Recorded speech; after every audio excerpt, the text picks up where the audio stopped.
Biyahya, ya. Allah memberikan kabar gembira kepadamu dengan Yahya. Ya, saya teruskan. Yang membenarkan sebuah kalimat dari Allah, panutan, berkemampuan menahan diri, dan seorang nabi. Perhatikan kata Zakaria. Zakaria membalas.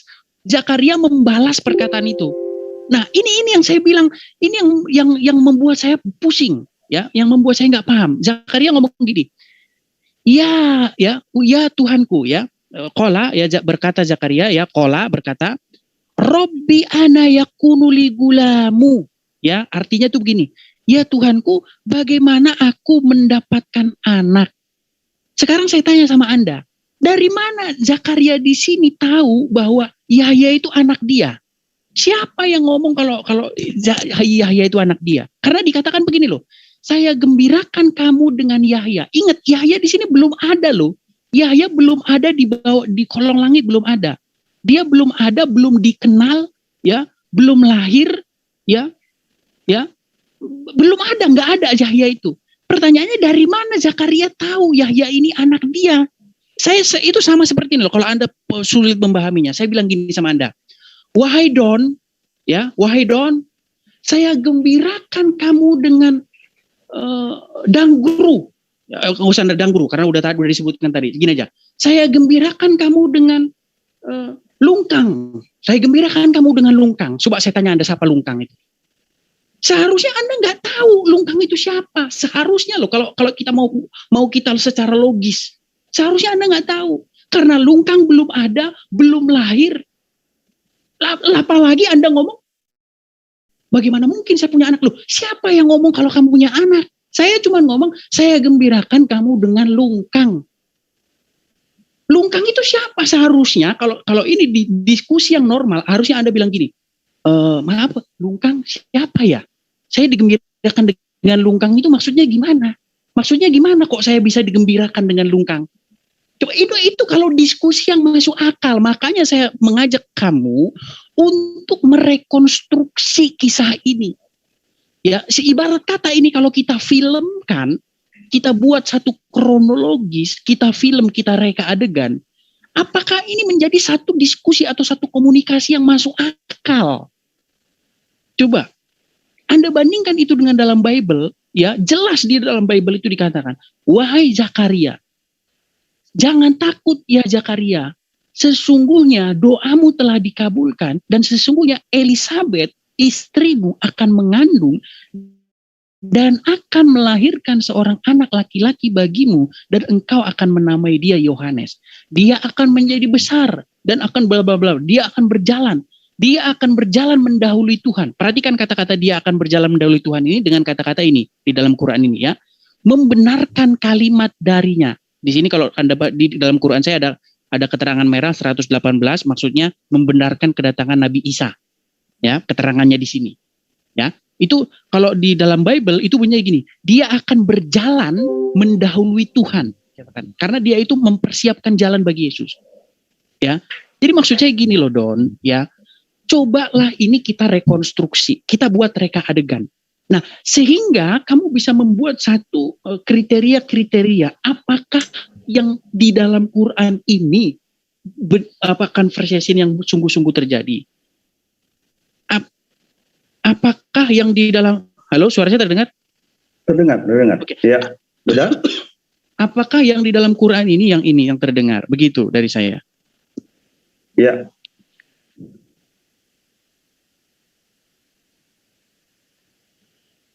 Halo? Ya, silakan Kang Don. Oke. Jadi di Ali Imran 39, panatadhu, maka memanggilnya panatadhul malaikah wa huwa imun, dan dia sedang berdiri yusalli, dia salat di al-mihrab, di mihrab.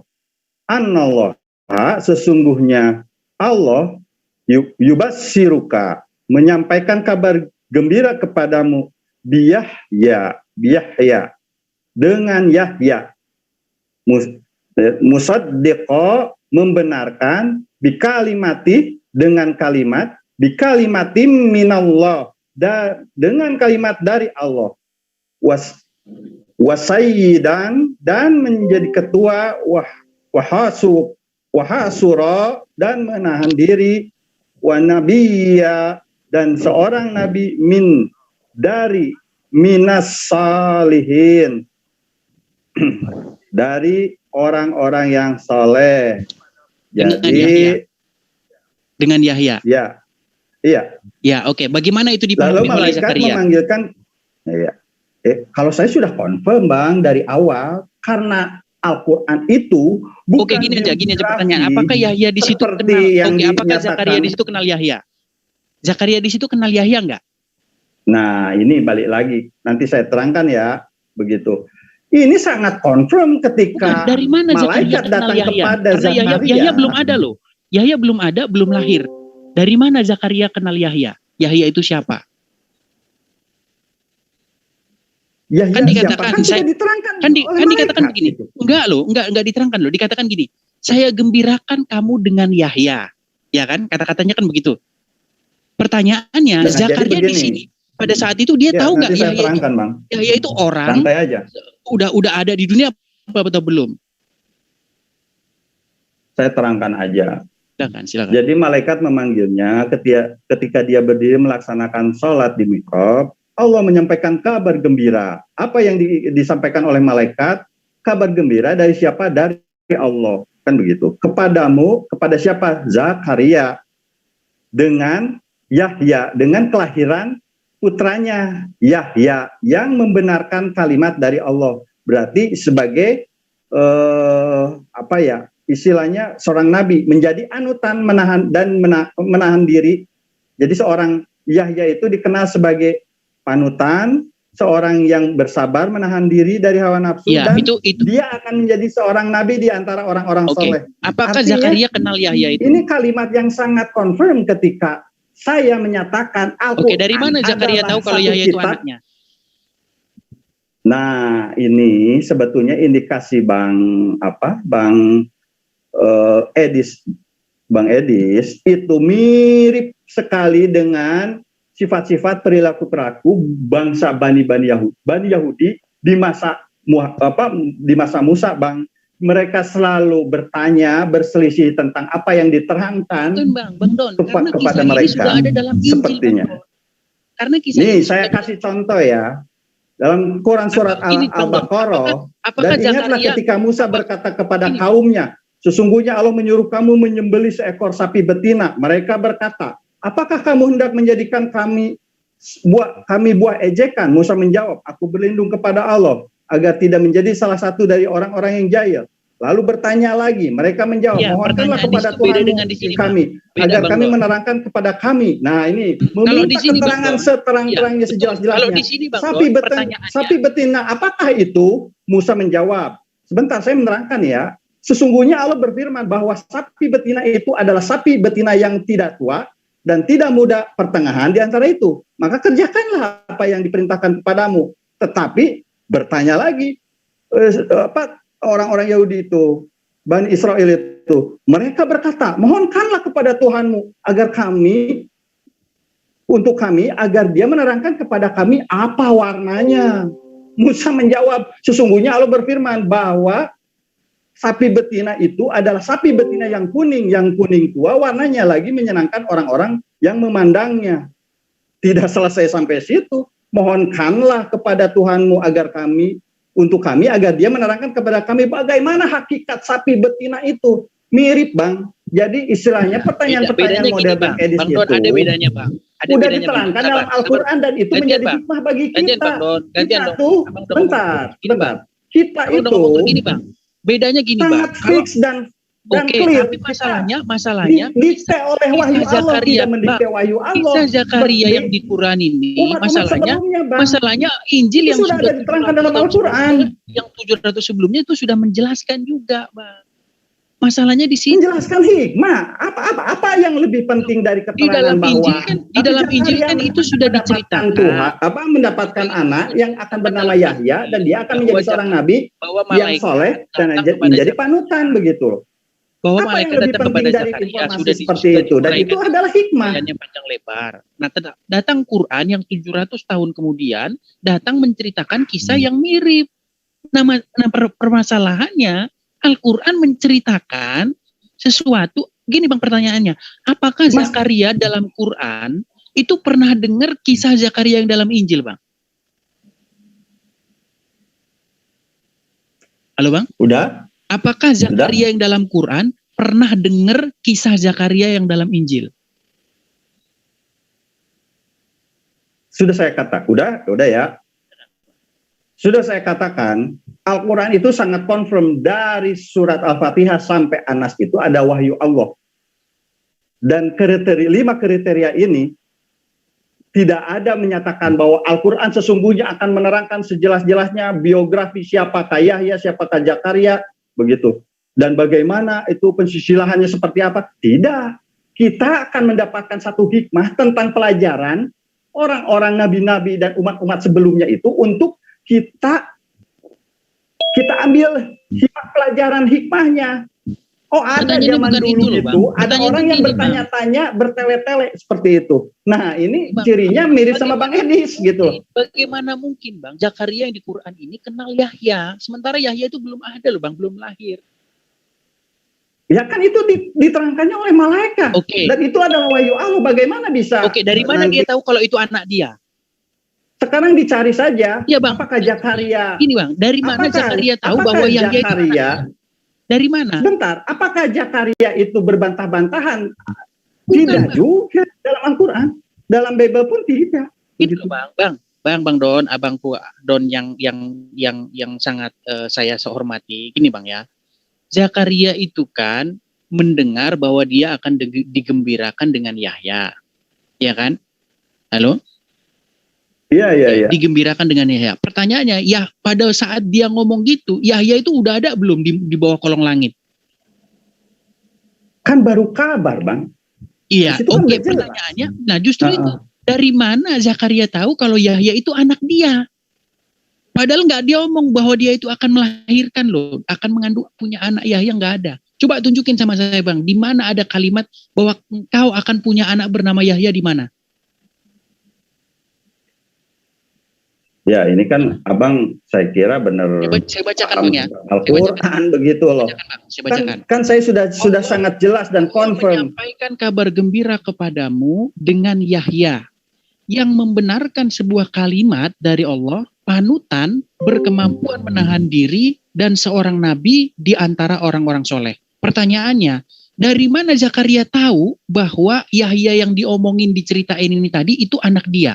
Dari mana dia tahu?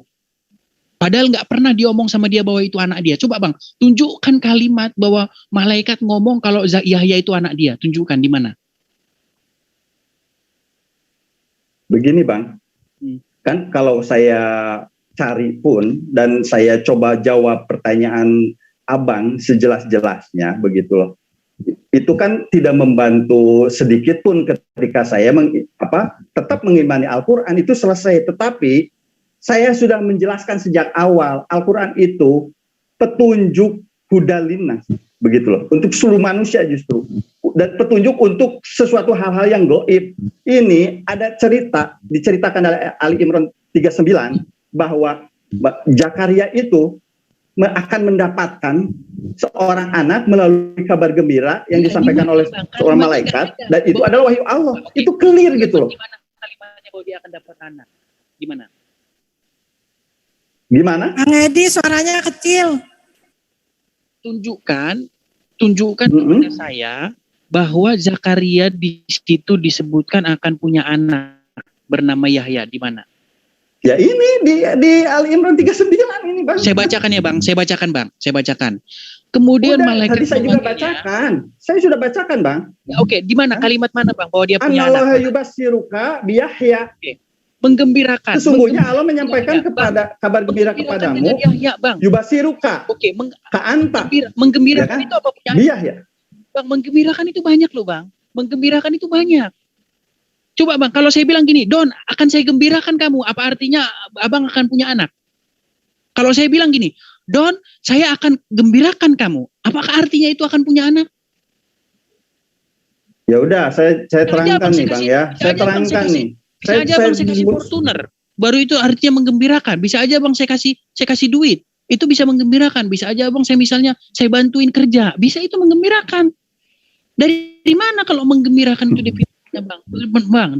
Kalau Abang ya udah dibaca aja Ali Imran 39 38 sebelumnya. Kalau gitu Abang loh. Kalau Bang Coba ya saya baca nih ya. Kalau Bang Don betul-betul mualaf, menangis hati saya Bang. Ya, hunalika da'a rokariyah ya rabbahu. Jadi saya tahu la rabbi habli miladun kaduri. Nih saya sampai belepetan baca Quran juga nih. Jadi di ayat Ali Imran 38 sudah jelas ada keterangan ketika Zakaria berdoa kepada Tuhannya. Dia berkata, wahai Tuhanku, karuniakanlah kepadaku keturunan yang baik dari sisimu. Sesungguhnya engkau maha mendengar doa.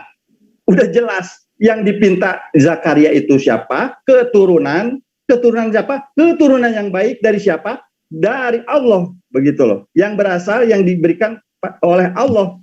Sesungguhnya engkau maha mendengarkan doa. Zakaria telah berprasangka baik, dia akan didengarkan doanya oleh Allah, begitu. Nah, itu di ayat Ali Imran 38. Dan Ali Imran 39-nya, inilah jawabannya. Sholat gitu loh. Jadi kalau ingin berpolemik, stop di situ dulu Bang.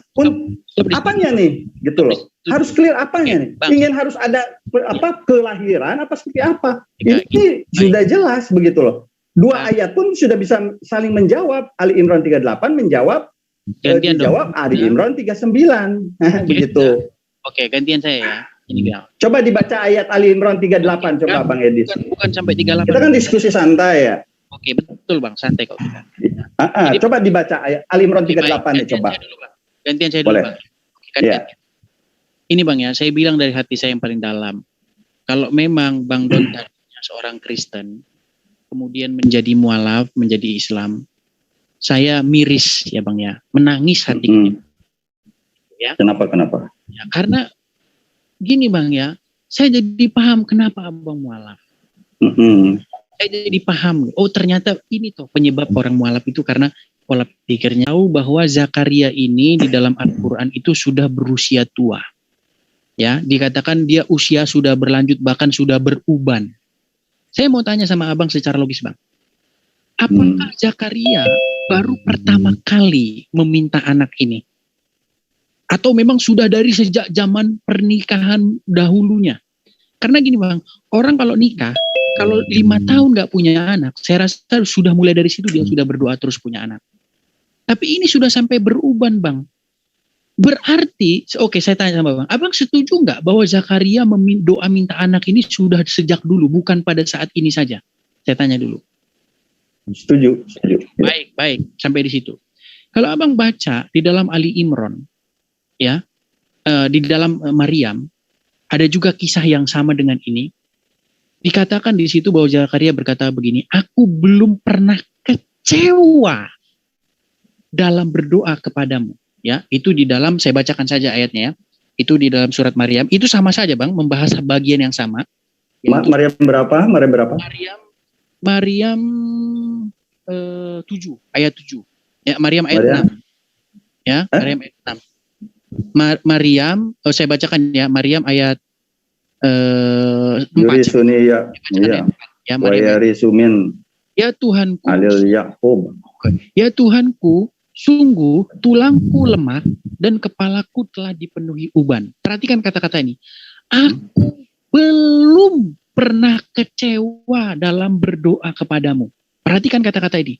Belum pernah kecewa. Tahu nggak Abang maknanya belum pernah kecewa? Ya bersabar. Kenapa? Ya, belum pernah kecewa itu Bang artinya. Bertekun dalam doa lah. Ya, bukan Bang, belum pernah kecewa itu doanya selalu ijabah Bang. Doanya itu selalu dijawab. Itu arti belum pernah kecewa dalam berdoa kepadamu. Ya, aku belum pernah kecewa dalam berdoa kepadamu ya Tuhanku. Dan sungguh, aku khawatir terhadap kerabatku sepeninggalku, padahal istriku seorang yang mandul. Maka anugerahilah aku seorang anak di sisimu, yang akan mewarisi aku dan akan mewarisi keluarga Yakub dan seterusnya dan seterusnya. Perhatikan di sini, ya. Allah berfirman, qala ya, ya Zakaria, kami memberi kabar gembira kepadamu, ya, seorang anak laki-laki yang namanya Yahya. Perhatikan perbedaan ini dengan Ali Imran tadi. Di sini dikatakan ismuhu Yahya, bukan biyahya. Ya, jadi kata-katanya gini, kami menggembirakan kamu, ya, dengan seorang bigulam, dengan seorang anak laki-laki, ismuhu Yahya, namanya Yahya. Ismu Yahya. Bandingkan itu dengan bandingkan itu dengan Ali Imran tadi. Di situ bukan Yahya, tapi biyahya. Ya, abang cocokkan saja nanti itu ya. Kemudian Zakaria berkata, perhatikan ini, ya Tuhanku, bagaimana aku punya anak? Perhatikan di sini, sebelumnya Zakaria itu ngomong, saya belum pernah kecewa dalam berdoa kepadamu. Dia minta anak. Tapi setelah doanya dijawab, dia malah ngomong begini, bagaimana mungkin saya punya anak?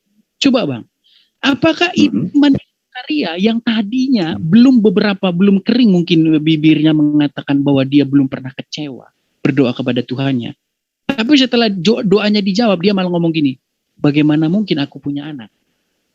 Saya mau tanya sama abang, ya, mengapa Zakaria yang tadinya dia ngomong belum pernah kecewa dalam berdoa kepada Tuhannya, tapi ketika doanya dijawab, dia malah ngomong, bagaimana mungkin aku punya anak?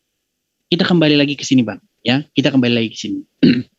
Perhatikan kata-kata ini ya di dalam Ali Imran ayat yang ke berapa tadi bang? Ali Imran berapa tadi?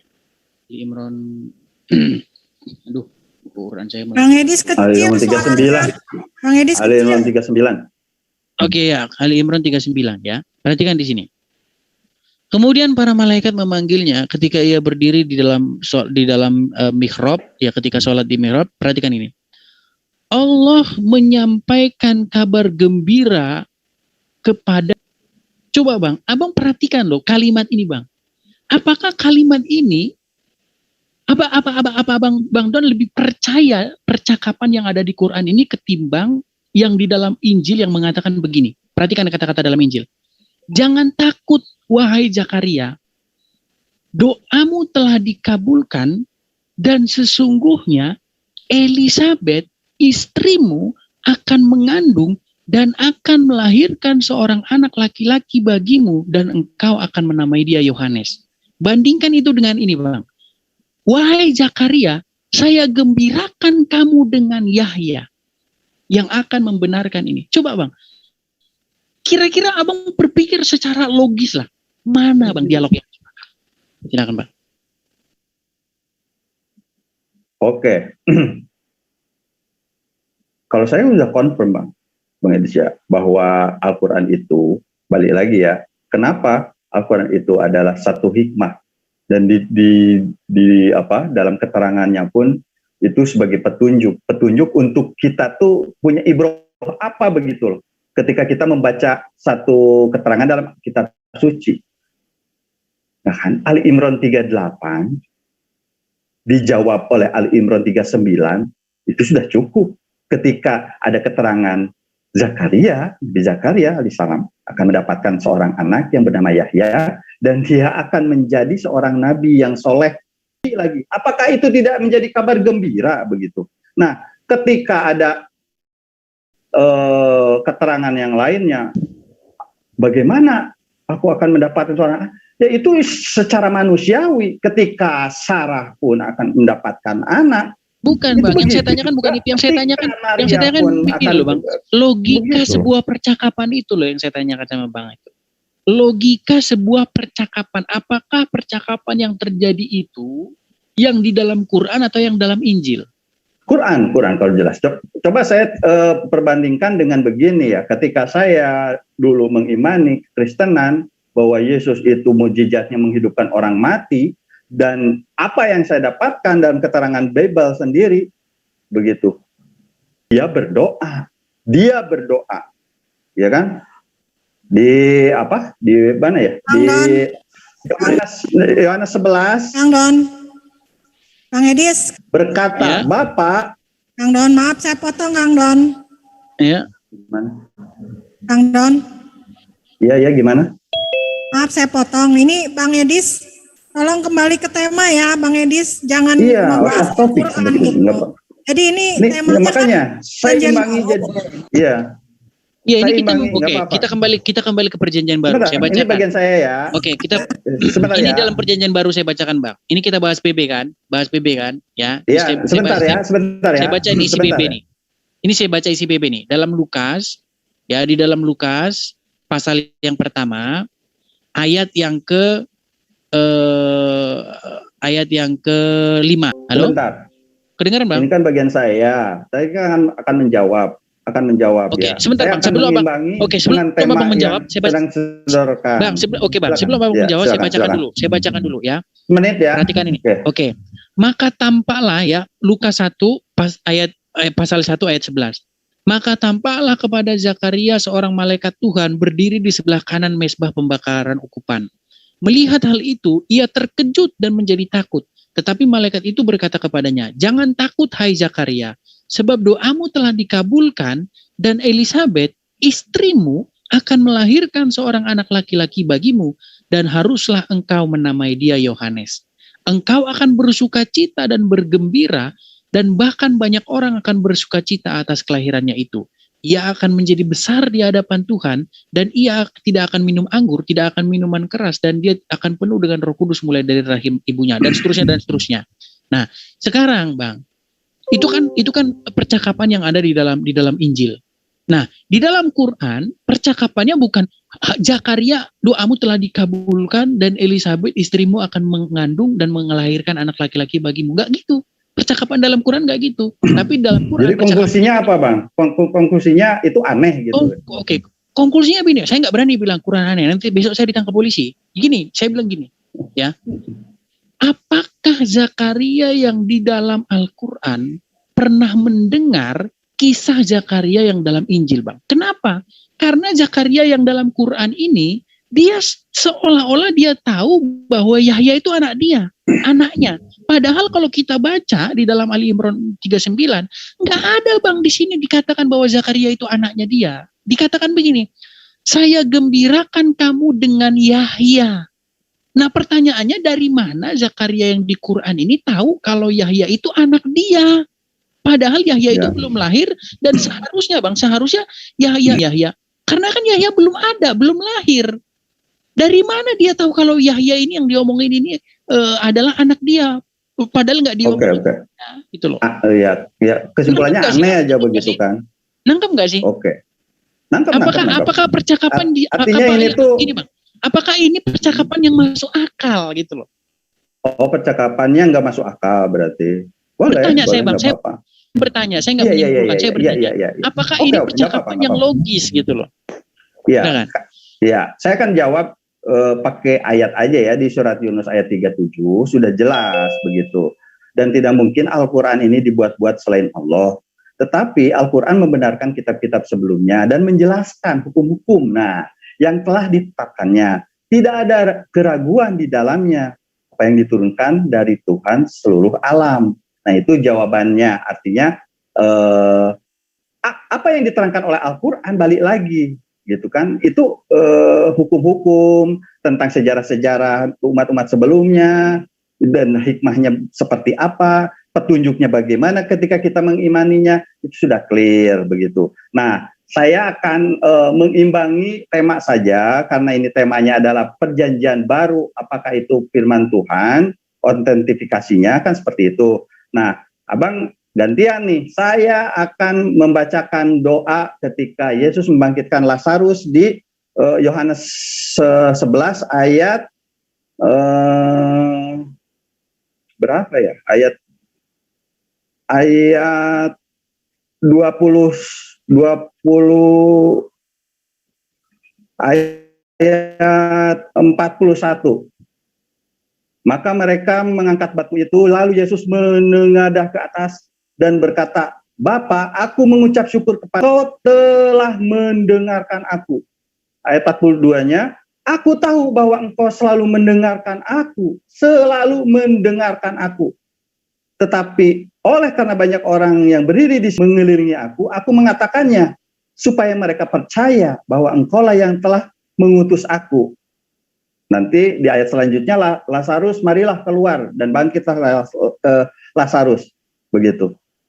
Nah, saya ketika membaca ayat ini dan memperbandingkan dengan kejadian ketika Yesus berdoa di Taman Getsemani sehingga mengeluarkan keringat yang bintik-bintik keringat yang darah begitu, dan dia berdoa untuk terhindar dari cawan percobaan dari tetua-tetua Yahudi begitu, dari pengajaran mereka yang akan menyalibkannya. Ini kondisinya sama-sama berdoa. Ketika Yesus ingin membangkitkan Lazarus, dijawab, lah kenapa Yesus ketika ingin terhindar dari cawan percobaan, tidak terbebas dari persekusi si tetua-tetua Yahudi ini, apa alasannya Yesus tidak dijawab? Karena di sini sudah ada keterangannya di Yohanes 11 gitu loh, ayat 42. Aku tahu bahwa engkau selalu mendengarkan aku tetapi telah selalu mendengarkan aku. Artinya dua Yesus itu didengar, Bang. Begitu. Nah, ini Abang silahkan terangkan. Abang kan ini temanya PB adalah wahyu firman Tuhan nih. Bagaimana ini? Kok kenapa dalam keterangan Bible justru Yesus yang disalibkan, tidak didengar doanya? Apa seperti apa ini? Masa iya ketika Lazarus dibangkitkan didengar doanya, ketika Yesus meminta pertolongan untuk dirinya sendiri agar terhindar dari cawan percobaan, malah tidak didengar begitu. Nah, silakan diterangkan nih, Bang. Baik. Kalau jawaban pertama sudah jelas ya, bahwa Al-Quran itu membenarkan kitab-kitab sebelumnya begitu loh, dan sebagai penyempurna hikmah, penyempurna segala apa yang diterangkan dalam kitab-kitab sebelumnya itu udah clear ya. Oke. Saya sedikit menarik itu, Bang. Apa yang dimaksud membenarkan kitab-kitab sebelumnya? Karena tolong jawabnya sesuai dengan tema ya. Iya. Ya, kenapa Yesus tidak dijawab doanya moderator oleh Tuhan ini? Begitu. Jadi gini, Bang. Jadi saya ini di samping saya ini ada orang ya kan, di samping saya ini bilang, coba tanyain yang dimaksud kitab-kitab sebelumnya itu apa. Titipan pesan gini, orang di samping saya bilang, yang Abang maksud kitab-kitab sebelumnya itu apa, Bang? Udah jelas Torah, Zabur, Injil. Di mana? Kalau Injil Abang mengatakan Injil, terus kenapa Abang menolak mengatakan bahwa perjanjian baru itu bukan ini? Kan Al-Quran sendiri mengatakan membenarkan kitab-kitab sebelumnya, walaupun kitab-kitab sebelumnya ya di mana membenarkan Al-Quran kan menjadi pertanyaan. Apakah kitab-kitab sebelumnya membenarkan Al-Quran? Coba mana, Bang, kitab sebelumnya yang membenarkan Al-Quran? Ya kan? Karena biar nggak bingung, Bang. Coba, Bang, kitab sebelumnya itu perjanjian baru bukan? Bukan. Oke, mana kitabnya? Kitab sebelumnya? Kitab sebelumnya kan indikasinya bahwa iya, Bang, di mana, Bang? Kalau bukan perjanjian, kalau bukan Bible, terus mana, Bang? Kitab mana? Kitab mana begitu ya? Kan Abang bilang membenarkan kitab-kitab sebelumnya, ya kan? Oke, itu apakah itu hayalan, hampa, atau ada? Oh, tidak, sudah jelas. Ada ya, Bang, ya, bukan hayalan ya. Oke, bukan hayalan, bukan hampa. Oke, kalau ada mana, Bang, barangnya? Ya, begini. Oh, barangnya. Nah, ini saya baca di Ali Imran 113 tentang siapakah ahli kitab yang memegang kitab-kitab. Gini, membenarkan kitab-kitab sebelumnya.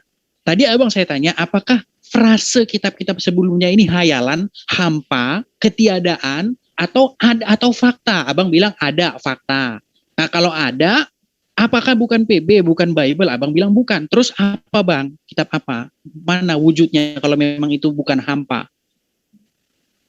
Oh, wujud. Tentang wujud. Oh, kalau tentang wujud sih udah clear. Sekarang kalau Islam membenarkan kitab perjanjian PB, PL, Bible yang diimani kekristenan 100% itu adalah kitab yang diturunkan oleh Allah, cuma naudzubillah. begitu. Iya, kalau itu gitu, tidak oke, kalau gitu yang dibenarkan itu kitab mana, Bang? Ada sebagian wahyu-wahyu Allah di sana, kebenaran di sana, kita mengimaninya, tetapi jika ada satu penyelewengan, berarti bukan itu yang dimaksud, Bang. Berarti yang dimaksud, yang dimaksud membenarkan bukan kitab yang bukan itu. Nah, terus mana, Bang, kitabnya, Bang? Terus mana, Bang, kitab yang membenarkan itu, Bang? Silakan bertanya kepada yang sudah mengubah-ubah, menghilangkan, menambahkan, menyisipkan. Oke, dihilangkannya kapan? Oke, dihilangkannya dihilangkannya sebelum Muhammad lahir atau sesudah Muhammad lahir? Dirubah-rubah itu sebelum Muhammad lahir atau sesudah Muhammad lahir? Sebelum. Oke, kalau sebelum, bagaimana mungkin dikatakan dalam Quran membenarkan kitab-kitab sebelumnya? Padahal kan sebelum Muhammad lahir, kalau sebelum Muhammad lahir sudah dirubah-rubah, bagaimana mungkin kitab yang sudah dirubah-rubah itu membenarkan Quran, Bang? Ya, begini saya jawab ya. Ketika Al-Quran ada pernyataan bahwa kitab-kitab sebelumnya itu sudah ditukar, gantikan oleh tangan-tangan yang yang zalim begitu. Nah, itu telah rusak dan mereka menyatakannya inilah dari Allah begitu. Ya, oke. Nah, kita cari apakah kitab yang rusak itu, Bang? Apakah kitab yang rusak itu yang membenarkan Quran? Sekarang begini. Bukan, Bang, pertanyaan simpel loh, Bang. Apakah biar jelas, Bang, yang kitab yang Abang maksud ini apa? Biar jelas diskusi kita. Apakah PB atau bukan gitu loh. Kan ditanyakan. Saya jelaskan. Ketika ada keterangan dalam Al-Quran bahwa kitab sebelumnya itu sudah dirubah-rubah, dan apakah benar? Kan kita uji nih, oke gitu loh. Nah, ini kitab suci nih ya. Bahkan perjanjian lama pun, terutama dalam kitab Taurat, itu 1000 tahun kemudian setelah kematian Nabi Musa, itu baru disusun kembali. Kitab Injil yang ada imani sekarang selisihnya 1 abad dengan Yesus. Kita fokus, Bang. Kita revisi yang berulang kali yang sesuai perkembangan zaman, terjemahnya kitab seperti apa, dalam bahasa Inggris itu dilakukan oleh si Tyndale tahun 1525, terjemahan keduanya oleh Coverdale tahun 1535, terjemahan ketiganya. Bukan, Bang, ini loh, Bang. Abang bilang oleh Al-Quran membenarkan kitab-kitab sebelumnya.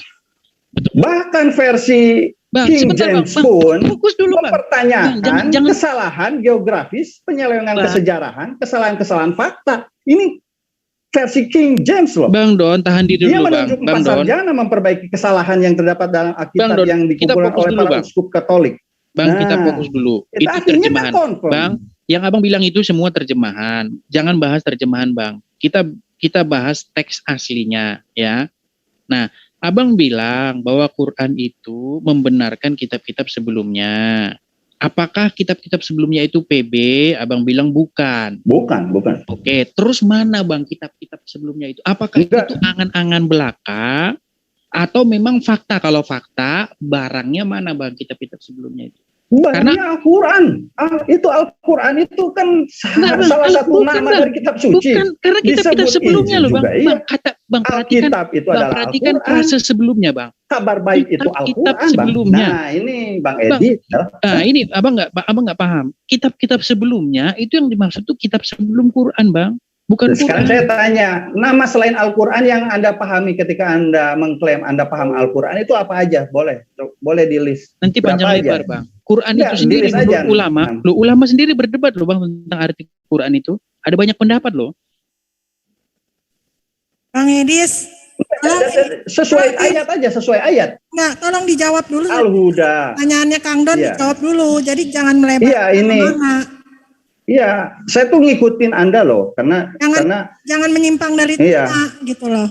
Pertanyaan Kang Don. Iya, nih saya balik lagi ya pertanyaannya ya. Kalau itu saya udah jawab. Ketika Yesus itu berdoa di Taman Getsemani, apa alasannya Yesus tidak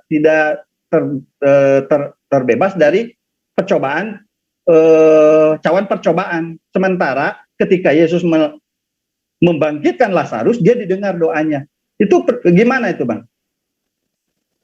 Gimana tuh? Boleh dijelaskan nggak? Wah, saya di mute terus ini sama moderator ini. Oke lah, nggak apa-apa, saya jawab ya. Saya jawab lah ya. Jadi gini, baca doa Yesus itu sampai selesai. Yesus menutup doanya dengan begini. Tetapi bukanlah kehendakku yang terjadi, tetapi kehendakmu lah yang terjadi. Makanya yang terjadi itu kehendak Bapa. Kehendak Bapa itu apa? Ya, bahwa Yesus sampai titik terakhir, ya, taat sampai mati. Nah, justru ketika mati kemudian bangkit, makanya Yesus mengatakan biji gandum itu kalau tetap tidak mati dia akan tetap satu, tetapi kalau dia mati dia akan menjadi banyak. Kira-kira semacam itu ininya.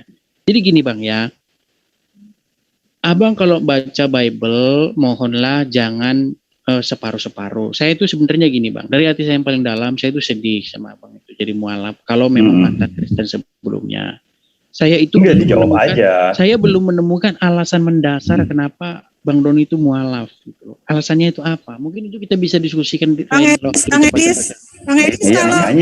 kalau nggak sesuai tema saya itu mah bisa sesi lain. Kalau santai. Tema saya mute ya. Terangan. Bang Edis kalau nggak sesuai tema nanti saya mute lagi. Udah saya jawab. Udah saya jawab. Silakan pertanyaan yang lain. Sudah saya jawab. Topik kembali ke topik.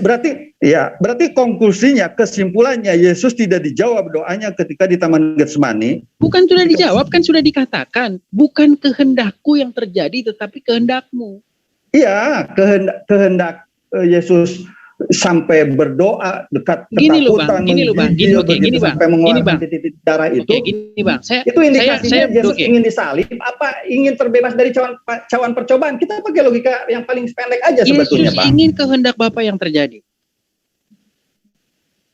Kalau ingin mah berarti nggak usah kabur ke Taman Getsemani, menyerahkan diri aja ke tua-tua Yahudi, Bang. Kan itu analogi yang paling sederhana. Ya, Abang tahu nggak lokasi Taman Getsemani itu di luar kota Yerusalem, dan itu sangat dekat dengan Bukit Zaitun. Itu lereng kaki Bukit Zaitun. Indikasinya setiap orang yang ingin melarikan diri, dia keluar kota dan melarikan diri ke hutan. Ini aja Bang Don. Separatis pemberontak gitu kan. Ini aja Bang Don. Kalau menyerahkan diri mah ke tengah kota atau ke pengadilan Pilatus seperti itu. Kan ini analogi paling pendek, Bang.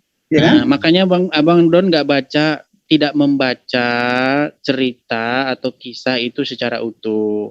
Jadi kalau Abang baca di bagian Lazarus, membangkitkan Lazarus itu ada perkataan begini. Saya bacakan saja ya. Saya bukakan ayatnya. Sabar. Yeah. Sabar ya. Tapi sebetulnya tidak dijawab ini sebenarnya doa Yesus itu. Ini mesti jawab. Jawab.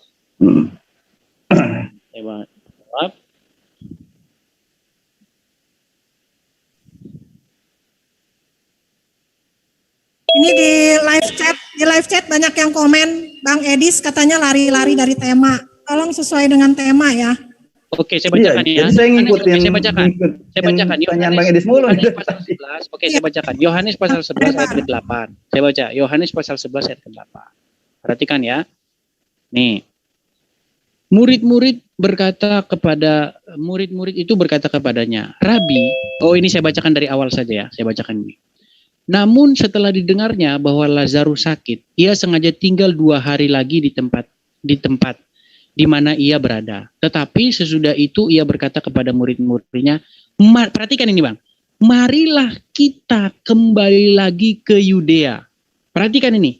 Abang tahu kan tadi bilang, Yesus kok kabur, kata Abang kan gitu. Perhatikan kata ini. Marilah kita kembali lagi ke Yudea. Murid-murid itu berkata kepadanya, Rabi, baru-baru ini orang-orang Yahudi mencoba melempari engkau. Masihkah mau engkau kembali ke sana? Ya, kalau Yesus memang mau lari, dia nggak kembali ke Yudea, dia pulang ke Galilea. Ya, makanya kalau Abang bilang kok di Bukit Zaitun, bukan. Kalau memang Yesus sejak awal ingin melarikan diri dari cawan yang harus dia minum, dia lari, pergi. Ini bukan hal yang sulit untuk melarikan diri. Tapi kan Yesus mengatakan, aku harus minum cawan ini. Cawan penderitaan ini. Makanya ditutup kata itu, bukan kehendakku yang terjadi, tetapi kehendakmu. Saya rasa sudah cukup jelas nih, Bang. Yang muter-muter lagi di sini. Saya pertanyaannya, apakah Quran punya jawaban, Bang? Kalau Quran punya jawaban, nggak apa-apa, Bang. Masalahnya Quran nggak menyebut apa-apa tentang ini loh. Halo? Ya. Oke. Itu berarti pembelaan Bang Edis ketika Yesus itu sebetulnya tidak melarikan diri, tetapi cuman keluar kota, dan itu di Taman Getsemani yang dekat lereng-lereng Bukit Zaitun. Bukan dekat, emang sudah menjadi kaki Bukit Zaitun itu. Nah, tapi Bang Edis lupa ketika sebelum keberangkatan Yesus ke Taman Getsemani, apa korelasinya ketika Yesus menyuruh murid-muridnya untuk menjual pundi-pundi, menjual jubah untuk membeli pedang. Tetapi sekarang ini siapa yang mempunyai pundi-pundi, hendaklah yang membawanya. Demikian juga yang mempunyai bekal. Dan siapa yang tidak mempunyainya, hendaklah ia menjual jubahnya dan membeli pedang. Buat apa ini? Apa korelasinya ketika Yesus berdoa? Dia perlu membeli pedang murid-muridnya. Ya. Yang jadi dimana? Oke, yang jadi pertanyaan liturgi, apa? Iya, ini apa korelasinya gitu? Ini kan sudah jelas bahwa Yesus itu Bang, lihat, ingin mempersiapkan diri. Lihat, bahwa ini makanya saya bilang. Makanya baca. Iya, itu. Oke, waktu prajurit datang hendak menangkap dia, apa kata Yesus? Jikalau aku yang ku cari, akulah dia, katanya. Kalau memang Yesus mau lari, ngapain Bang gitu? Akulah yang kau cari, katanya. Sudah ku bilang sampai 3 kali loh itu. Kalau Abang baca narasi Injil Yohanes itu, sudah kukatakan kepadamu, akulah dia, katanya. Karena prajurit itu kan datang membawa obor dan pentungan, katanya. Dia bilang gini, kami mencari Yesus dari Nazaret, katanya. Akulah dia. Kemudian mereka mundur dan jatuh. Kemudian sampai 3 kali itu ya narasi kalau nggak salah 3 kali itu ya, dibaca ulang lagi ya. Begini, pada saat itu Yesus mengatakan begini, tiap-tiap hari engkau melihat aku mengajar di bait Allah, tetapi engkau mendatangi aku dengan pedang dan pentung seperti aku seorang penyamun. Padahal tiap-tiap hari aku mengajar di bait Allah. Baca Bang, lengkap. Capek loh Bang saya gini Bang. Makanya saya bilang, saya itu pengen diskusi dengan orang yang sudah betul-betul membaca Bible itu sampai selesai Bang. Biar enak diskusi saya. Bang, bayangin Bang, anak saya ini masih SD, masih kecil, nggak pernah baca Quran Bang. Bayangin Abang debat sama dia tentang Quran. Capek loh Bang. Capek pasti Bang. Capek sendiri. Sama seperti saya debat sama Abang. Gitu loh. Enggak, gini aja. Sebetulnya ini tuh menjawab apa yang dianehkan. Bang Edis kan bertanya tadi ya tentang Ali Imran 39. Ini aneh ini. Dialogisnya itu kayaknya rancu, bla bla bla begitu loh. Nah, ya kan saya perlu ada perbandingan. Oke lah, saya terima sementara gitu. Abang punya bandingnya dengan Quran. Gini loh Bang. Bang, kalau Abang pengen tanya seperti itu, Abang punya jawabannya di Quran. Seperti loh, harus 2 arah dong. Anda kan mempertanyakan Al-Quran, saya mempertanyakan perjanjian baru. Waktu saya tadi membandingkan Zakaria, saya punya jawabannya nggak di Injil? Punya. Nah Abang bilang gitu, di Zaitun apa-apa. Abang ada nggak kisah-kisah Bukit Zaitun? Nggak ada Bang, Abang nggak bisa jawab itu. Abang mau bandingkan ya, dengan... Sebentar, makanya kan kita bukan mencopot ayat ya. Kita bolehlah mereka ulang. Ini apakah lebih aneh dari keterangan ketika ada malaikat turun kepada Nabi Zakaria menyatakan bahwa dia akan mendapatkan seorang anak bernama Yahya dan dia akan menjadi seorang nabi di antara orang-orang yang soleh jadi nabi lagi gitu. Itu kan kabar baik. Tapi Anda kan mempolemikkan di mana? Tapi permasalahannya dari mana melahirkannya di mana begitu loh. Ya, dari mana Yahya? Dari mana Zakaria disebut tahu bahwa Yahya itu anak dia? Bisa aja loh Bang, Yahya itu anak orang Bang. Oke, sekarang saya kan bisa aja Yahya itu anak orang. Akan memperbandingkan apa korelasinya Yesus menyuruh muridnya menjual jubah dan membeli pedang, begitu loh. Apa korelasinya? Oke, baik, saya jawab Bang. Ya begini saya jelaskan.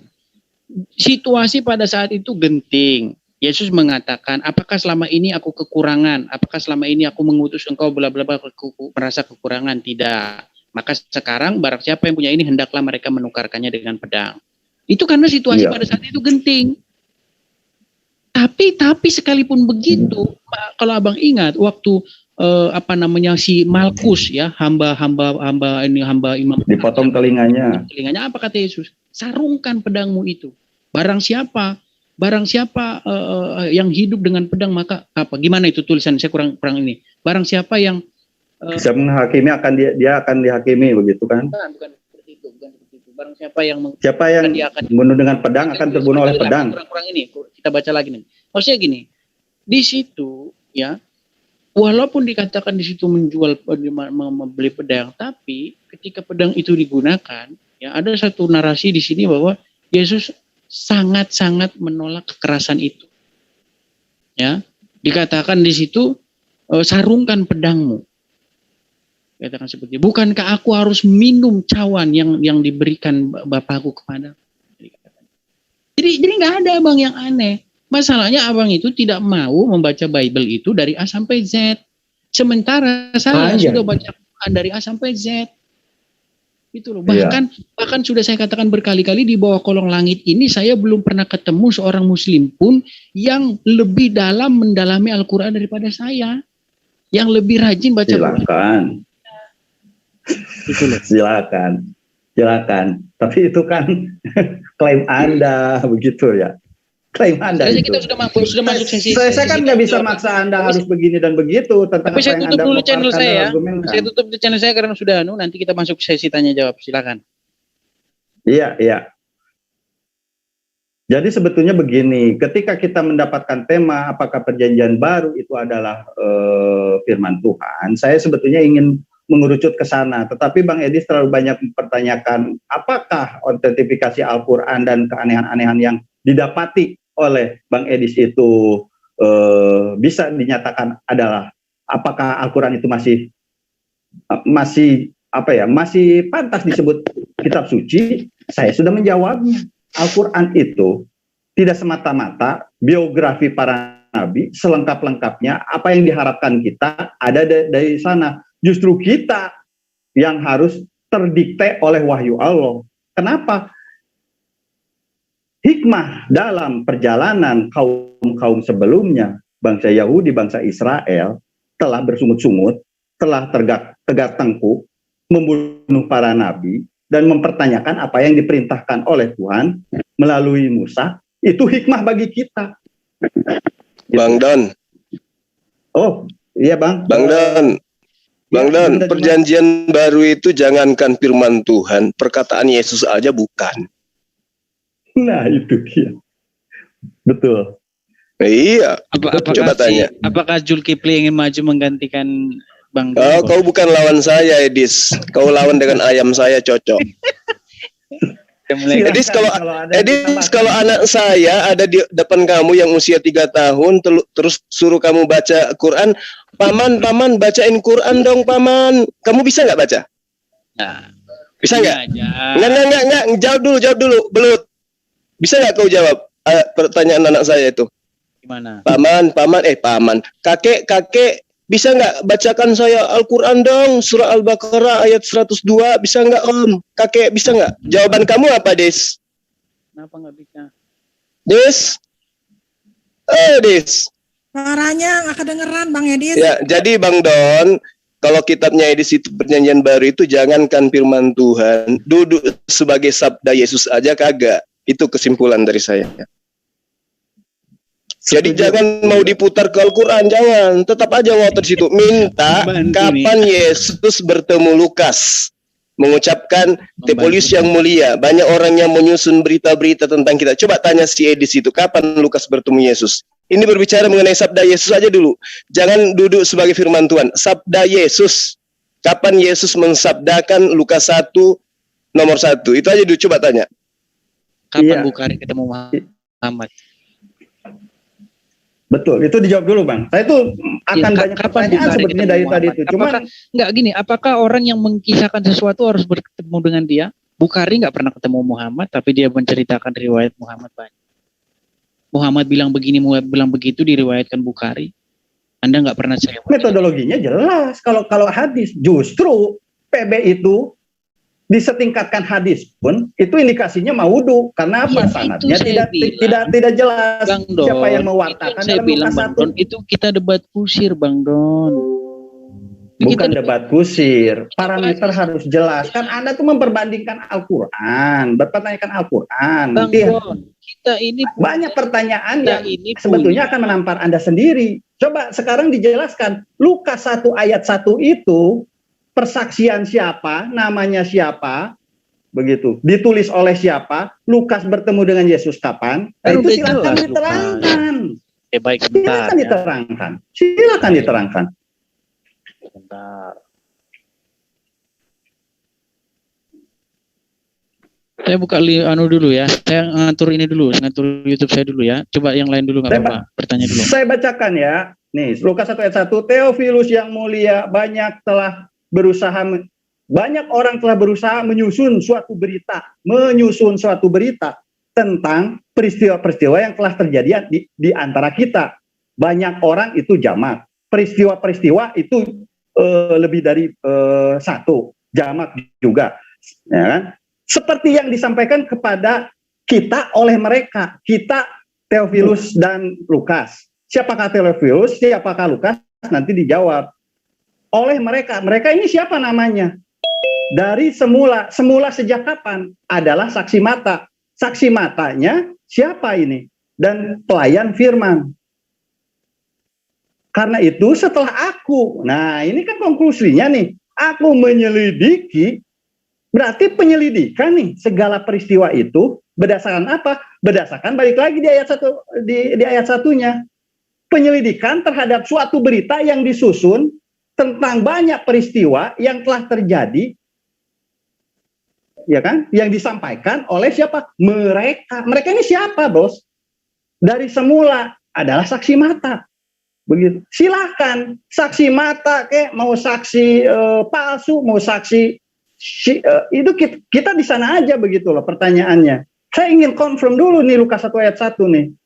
Ya kan? Nah, ini silakan dijawab. Kenapa? Karena hadis ini konklusinya adalah penyelidikan dari segala peristiwa. Begitu loh. Penyelidikan berarti bukan firman Tuhan. Ya. Halo, gimana? Bang Don, jadi jangan pernah menyamakan hadis dengan Bible. Bible itu udah ada sanadnya. Hanya kata bapak-bapak gereja gitu aja. Jadi percuma. Iya, siapa itu? Iya. Saya Naja Media. Oh, Ustaz. Iya. Pengennya begitu ya sebetulnya. Cuman kan kalau hadis sudah jelas ya. Sependek pengetahuan saya, hadis sahih, hadis dhaif, hadis mutawatir, ahad itu ada metodologinya dan ada orang-orangnya begitu loh. Nah ini kita tanya makanya ke Bang Edis, silahkan diterangkan karena ini perjanjian baru yang diimani oleh Bang Edis sebagai firman Tuhan. Bang Don, Lukas 1 ayat 1 ya. Abangku, kalau Lukas 1 pasal 1 bahkan karangan Lukas 1 kitab itu tidak sampai pemberitaannya pada sumber yaitu Yesus, maka keseluruhan satu kitab itu maudhu kalau dalam ilmu hadits. Nggak bisa dijadikan sebagai rujukan untuk dijadikan sebagai tolak ukur kebenaran. Oke, saya dikeroyok. Nggak bisa. Saya lagi ngomong sama teman saya, bukan sama kau, Belut. Diam. Selamat malam.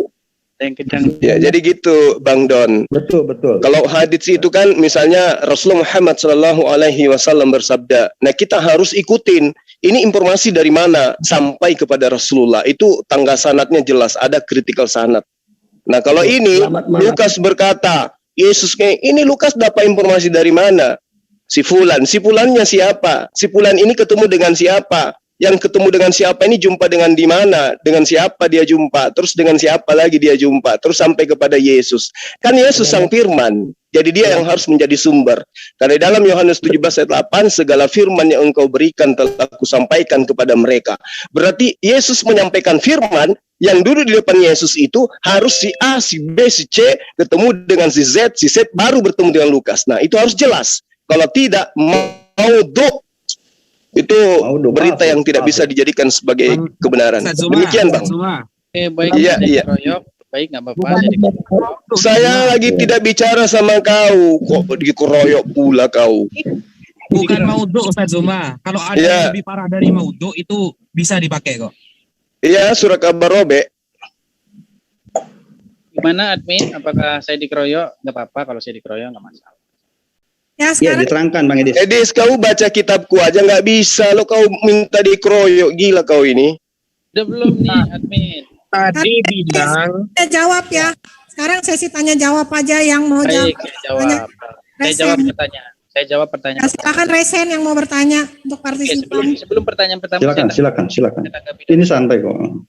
masalah maudhu dan lain sebagainya. Jadi Zulkifli M. Abbas mengajukan satu pertanyaan sebenarnya yang Bang Edi, suaranya nggak kedengeran. Saya udah jerit-jerit loh, karena kalian pakai peralatan canggih. Deketin. Hah? Mic-nya didekatkan ke mulut. Ini udah saya dekatkan ke mulut loh. Nah, ini udah jelas Bang. Silakan, lanjut. Saya bahkan udah jerit-jerit loh di sini. Apa gara-gara? Enggak, ini Jelas. tadi aja. Sekarang udah jelas. Udah Oke, jelas. baik. Yang penting jangan disetting dari sana, dikecilin suara saya loh. Nggak bisa. Enggak lah. Jadi Zulkifli Abbas mengajukan satu pertanyaan yang bagus, tapi bagusnya itu untuk klaim sendiri. Dikatakan begini, kapan Lukas ketemu sama Yesus? Nah, itu akan saya balikkan juga dengan pertanyaan begini, kapan Bukhari ketemu Muhammad? Apakah karena seseorang tidak pernah ketemu, lantas dia mengatakan dia tidak bisa meriwayatkan sesuatu dari seseorang? Bukhari tidak pernah ketemu Muhammad. Nggak ngerti. itu pertanyaan konyol itu. Ayo saya jawab ya. Ini dikeroyok lagi kan. Saya padahal belum ini loh. Beginikah cara memuliakan tamu di dalam Islam? Itu dijawab Ustaz Najib ya. Diam Kan kamu diam. saya sedang menjawab loh. Saya sedang menjawab nih. Rese. Ya. Jadi gini, tidak bertemu bukan berarti dia itu tidak bisa menginformasikan sesuatu tentang seseorang. Nah, masalahnya Lukas itu hidup sejaman dengan Yesus. Dia hidup sejaman dengan Paulus. Sehingga informasi dia terhadap Yesus itu lebih akurat ketimbang Bukhari yang jauh sama Muhammad. Bahkan kalau kita baca hadis, katanya. Ya, menurut si A, menurut si B, menurut si C. Ini ada rantai kalau di dalam Islam dikatakan sanad. Maaf, saya batuk. Ada sanad. Sanad itu membuktikan jauhnya periwayatan itu ketika periwayatan itu sedang diriwayatkan. Tapi kalau saksi mata itu tidak perlu katanya. Karena saksi mata, Lukas itu saksi mata. Jadi nggak perlu katanya. Contoh ya. Saya kalau mau meriwayatkan anak saya, nggak perlu katanya. Karena saya saksi mata. Gitu loh. Saya nggak perlu kata si B, kata si C, kata si D, kata si T bahwa anak saya begini. Nggak perlu. Nih Bang, sorry saya potong nih. Ini kita jangan keluar dari ayat aja. Sementara Lukas pun mendapatkan apa yang dia tulis dan itu dinyatakan sebagai surat Lukas disampaikan oleh mereka. Nah ini kan masalahnya mereka ini siapa? Bukan saksi mata. Saksi mata udah diteles kok dikatakan. Enggak. Yang dari pertama adalah saksi mata dan pelayan firman. Saksi mata. Itu siapa? Mereka kan Lukas. Banyak orang. Iya. Tidak termasuk Lukas berarti. Kata siapa? Tidak termasuk Lukas. Kata siapa? Iya, dibaca aja Bang, Lukas 1 ayat 1. Yang jelas ya. Lukas meriwayatkan, saya bacakan. Theophilus yang mulia, saya hafal itu, enggak perlu saya bacakan ya. Theophilus yang mulia, banyak orang telah berusaha ya menyusun satu peristiwa yang selama ini kita dengar. Sehingga saya setelah saya menelitinya secara teliti, bijaksana dan cermat, saya memutuskan untuk membukukannya secara teratur bagimu. Supaya engkau mengerti bahwa apa yang selama ini engkau dengar adalah benar. Ya, dari para saksi mata. Enggak gitu. Nih saya bacain aja Theophilus yang mulia, banyak orang telah berusaha menyusun suatu berita tentang peristiwa-peristiwa yang telah terjadi di antara kita. Seperti yang disampaikan kepada kita oleh mereka. Dari semula adalah saksi mata. Saksi mata ini siapa? Mereka. Dan pelayan firman. Oleh karena itu, setelah aku menyelidiki segala peristiwa itu, dengan seksama dari asal mulanya, aku mengambil keputusan untuk membukukannya. Secara teratur. Begitu loh. Secara teratur. Dengan teratur bagimu. Begitu loh. Oke, jelas kan? Jadi jelas ya, buku Lukas asal usulnya jelas. Saya tanya sama Anda, Quran dari mana? Kalau Anda baca Quran dari Al-Fatihah sampai Anas, nih, nah, kan? Nah, ini hilang takut ini. Tanya nih. Enggak. Ini saya enggak dapat keterangan bahwa langsung dipotong. Bahwa Lukas ini adalah saksi mata, enggak ada. Kembali ke tema ya, maaf ini saya mute dulu. Soalnya ini ada yang mau bertanya ini dari silakan. Pertama dari Pak Ustadz Wafi, silakan Pak Ustadz Wafi pada silakan Ustadz. Tanya.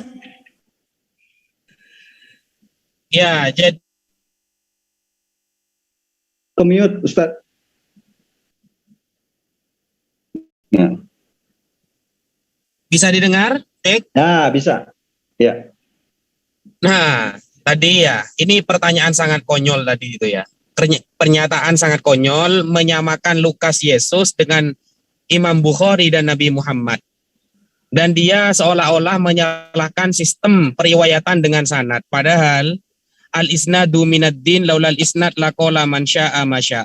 Sanad bagian dari agama, andaikan tak ada sanad, maka orang akan berkata semaunya.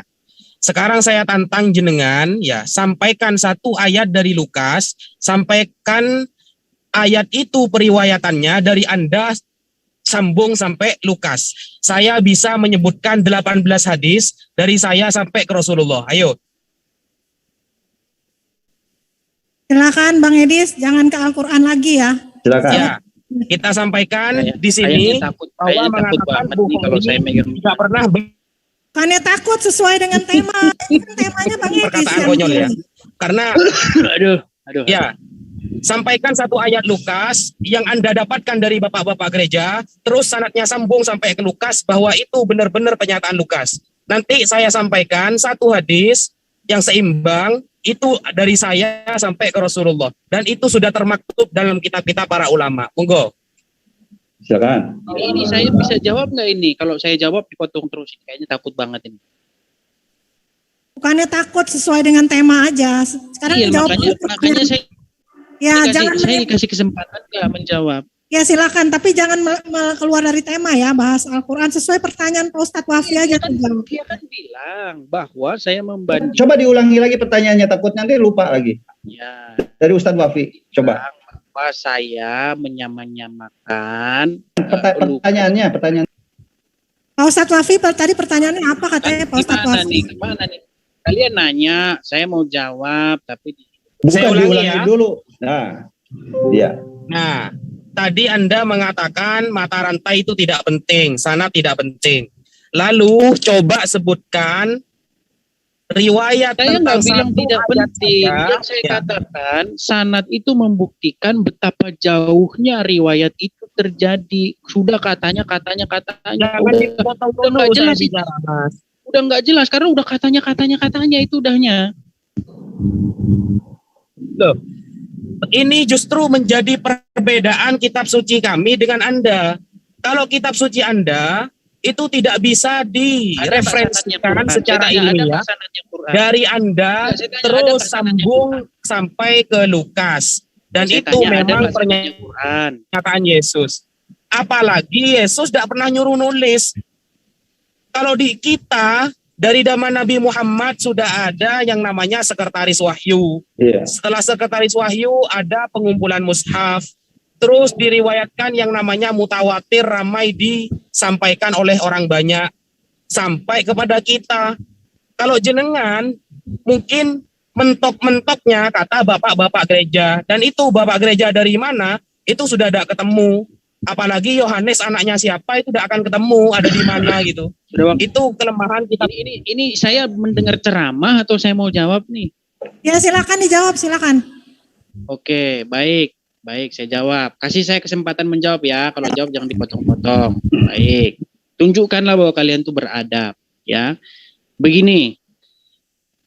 Kalau kalian membaca sejarah Islam, kalian sebenarnya akan mengetahui bahwa penggunaan sanad ya itu sebenarnya penggunaan isnad, transmisi periwayatan itu sebenarnya terjadi belakangan ya.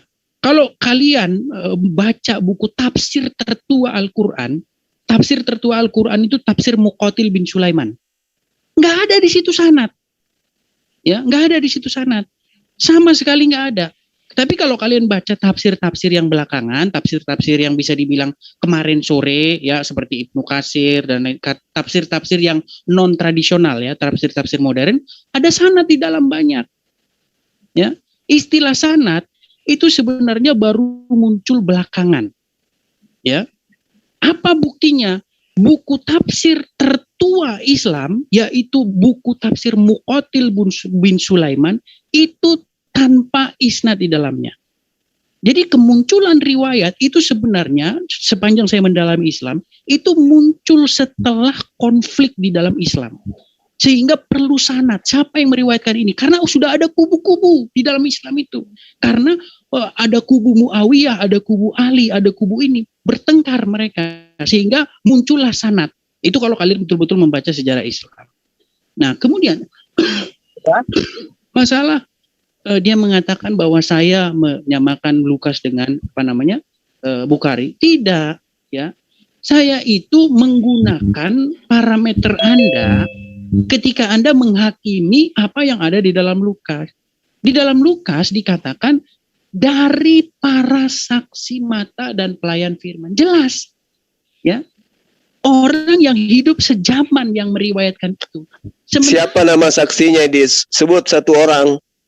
Kan sudah dikatakan di situ dari para saksi mata dan pelayan. Iya, para saksi itu siapa? Jangan ngibul kau. Di situ. Iya, banyak itu nggak usah banyak, satu aja sebutkan satu nama. Penulis tidak. Iya, penulisnya siapa? Sebutkan satu nama. Kau jangan ngibul jualan obat di sini. Penulis di situ tidak sedang. Siapa nama penulisnya? Satu orang aja coba. Siapa? Dia tidak sedang mementingkan itu. Ini bukan kau mau membual. Ini kita berbicara mengenai kebenaran. Ada banyak saksi. Siapa saksinya? Sebutkan satu orang aja. Di situ ada murid-murid Yesus. Siapa murid Yesus di situ? Itu ada Yohanes. Dari mana kau tahu bahwa ada Yohanes? Dari mana? Apa dasar pijakanmu mengatakan bahwa ada Yohanes? Kamu hadir di situ? Ya, makanya kalau kamu membaca surat-surat Paulus. Enggak, saya tanya ini masalah kebenaran informasi masa lalu.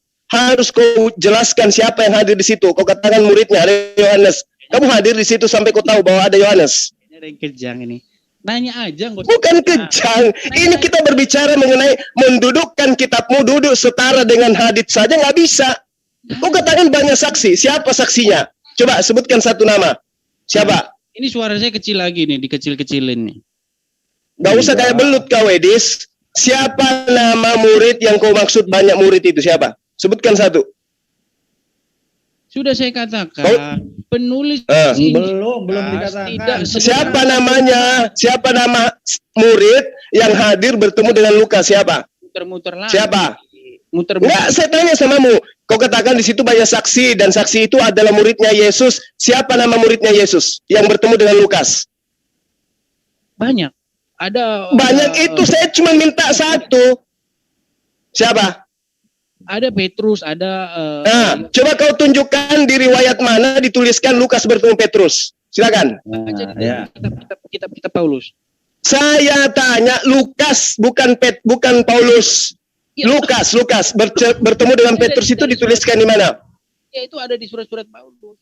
Saya tidak minta Paulus, kita belum nyebrang ke sana, kita masih di Lukas, Tuyul. Ya, siapa murid yang bertemu dengan Lukas? Sebutkan. Saya memang nggak ada di situ. Ketahuan kan bahwa Lukas menulis hanya mengarang, dan memang kitabmu itu tahun 70-an diceritakan di sampulnya karangan Lukas. Oke? Yang mirip Quran. Nah, sekarang kamu tunjukkan aja satu murid yang bertemu Lukas. Siapa? Kenapa kok banyak isi Lukas ada di Quranmu? Siapa yang bertemu dengan Lukas? Kenapa isi Lukas banyak di Quranmu? Lah, kok larinya ke Quran kau? Kenapa lari ke Al-Quran? Ketika dia tidak bisa menjawab, kenapa lari ke Al-Quran kamu? Kenapa lari ke Al-Quran? Kau ingin katakan Al-Quran itu benar karena sesuai dengan Lukas. Kenapa isi Lukas banyak? Saya tidak lagi membahas tentang Al-Quran. Oh, lari nih. Kamu yang lari. Sekarang berita yang datang kepada Lukas itu kau katakan dari saksi. Siapa saksinya? Anggaplah itu semua kitab wartawan. Tapi kenapa kok ada di Quranmu kitab wartawan? Jadi maksudmu yang diberitakan Al-Quran itu benar? Nggak ada yang ngomong gitu. Iya, terus kenapa kau sama-samakan? Kenapa kau sama-samakan? Kamu bilang bahwa isi Lukas itu kitab wartawan, kitab nggak jelas, begini begitu dan lain sebagainya. Tapi isinya ada. Yang mengatakan kitab wartawan kan itu kamu. Yang menyatakan kitabmu itu tidak jelas kan kamu, karena kamu nggak bisa menjelaskan siapa murid yang bertemu dengan Lukas. Ayo. Ada yang mirip dengan isi Quranmu, berarti kamu menampar. Yang mana coba? Yang mana yang mirip dengan Al-Quran? Yang mana? Oke, yang mana yang mirip? Tadi kita sudah bahas masalah. Yang mana yang mirip? Ya makanya kamu dengar. Yang mana? Tadi sudah kita Yang bahas. mana di Lukas yang mirip dengan pemberitaan Al-Quran? Coba tunjukkan. Masalah Zakaria. Kenapa rupanya Zakaria? Sudah Zakaria dalam Quran dikatakan, baca aja tadi, kamu nggak nyimak dari awal. Berarti cerita tentang Zakaria di Al-Quran itu benar. Kenapa? Karena wartawan yang kau maksud itu dalam hidup Quran, pada masa itu dan menceritakan tentang Zakaria juga. Itu kok ada dalam Lukas? Kok ada dalam Lukas? Sekarang yang saya tanya, kalau di dalam kitab Lukasmu itu kau ceritakan, kalau diceritakan berdasarkan dengan kesaksian, kau tidak bisa menunjukkan siapa saksinya kan? Lebih tua dari Quranmu, sepakat? Betul. Kau jawab sendiri, Edis, kau jawab sendiri tadi. Kamu tadi mengatakan bahwa kitabmu, kitab Lukas itu dituliskan berdasarkan kesaksian. Siapa saksinya? Ayo, siapa saksinya? Kalau Al-Quran itu kan pewahyuan itu tidak butuh saksi. Itu datangnya dari Allah langsung kepada sang Nabi. Sekarang kitabmu berdasarkan kesaksian. Makanya saya tanya, siapa saksinya? Ayo. Enggak, banyak yang komplain suara saya katanya kecil sekali, suaranya Zulkifli besar sekali, suara saya enggak terdengar katanya. Memang siapa suruh beli yang murah, beli yang agak mahal gitu loh, Edis. Kau bisa bagi-bagi buku dari donatur, giliran beli pesawat kau nggak bisa, kecil suara kamu. Kenapa? Jadi kamu sudah setting. Kalau kamu tidak mampu menjawab, kamu kecilin suaramu. Kamu yang setting itu. Udah jerin-jerin loh. Kamu kayak si Kace.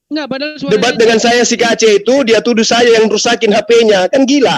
Sekarang kau tuduh lagi orang di sini yang ngecilin suaramu. Sementara power vokalnya kamu yang pegang. Gimana sih lo? Enggak, soalnya banyak yang ngomong suaramu nimpa suara saya. Ya memang kecil suaramu di sini. Sengaja kau kecilin. Ada nggak settingannya di situ diperbesar suara saya? Nggak bisa, mana ada. Bisa. Nah sekarang giliran pertanyaan saya. Tadi kan Ustadz saya mohon maaf, yang kayak begini, belut kayak begini nggak bisa dibiarin. Pertanyaan saya, dengarkan. Di dalam kitab Wahyu 1 pasal 1 diterangkan Yesus menerima wahyu yang dikaruniakan Tuhan kepada dia. Saya ingin tahu dari kamu nih. Jangan lari-lari, fokus saja ke Lukas.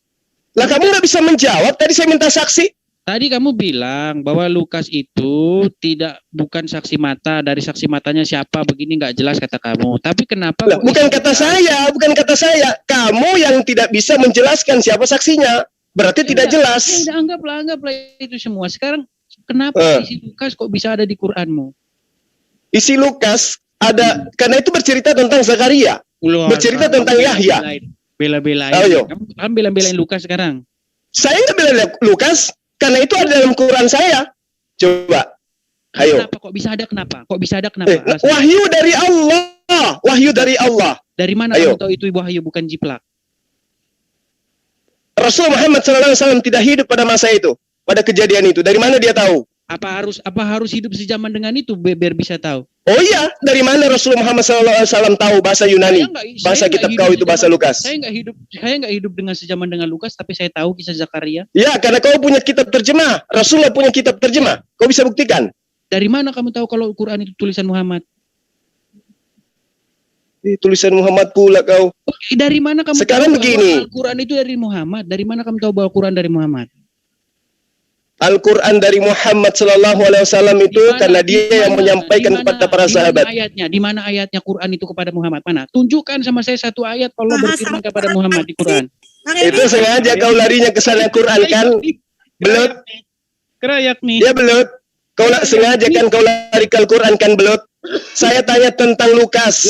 Ya, ini giliran saya bertanya samamu. Loh.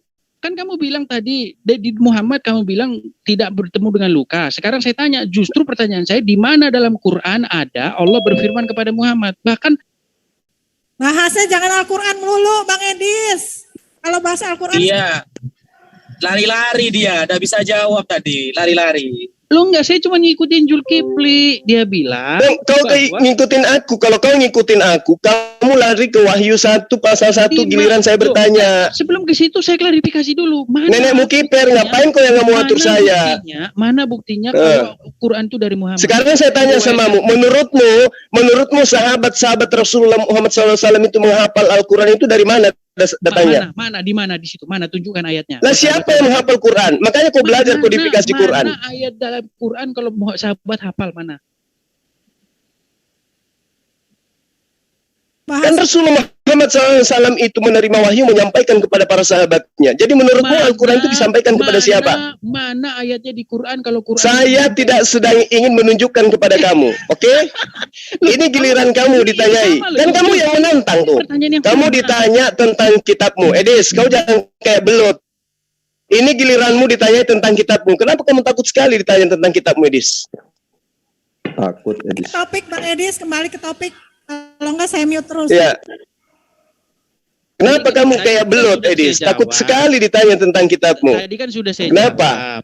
Tadi tidak ada kamu jawab. Sekarang giliran saya bertanya. Kenapa kamu nggak mau ditanyai?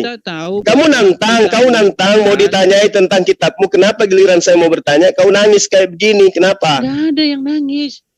Kalau kamu mau dikasih ruang untuk berdialog, untuk cari muka lewat Zoom saya ini, kau harus ikuti alurnya. Kau yang mau ditanya tentang kitabmu, kenapa rupanya kayak belut kau? Kayaknya ketakutan Zulkifli mengeroyok. Loh, justru yang ketakutan itu kamu ditanya. Ini kan giliran kamu yang ditanya. Kenapa kamu nggak mau ditanya? Sudah saya jawab. Saya belum bertanya. Itu saya belum bertanya.